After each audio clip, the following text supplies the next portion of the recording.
35 سال برای عمل لیپو و تزریق باسن تشریف آوردن. سابقه زایمان داشتن، محل‌های تجمع چربی مشخص شده، در ناحیه شکم، پهلوها به چربی ناحیه پشت کاملا بایستی لیپو انجام بشه.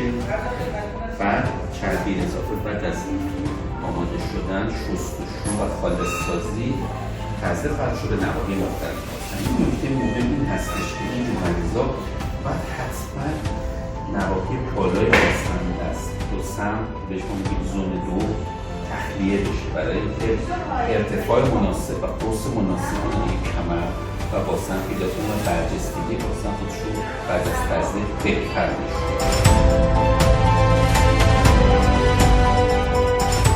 انتهای عمل هست، وضعیت ناحیه پشت و باسن ایشون قبل از عمل هست و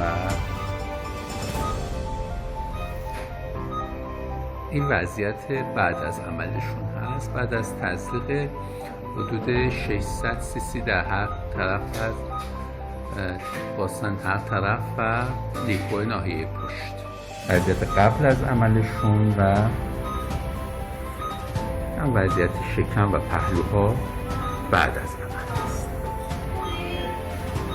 حدود 7 ماه بعد از عمل لیپو ابرو و تزریق باسنشون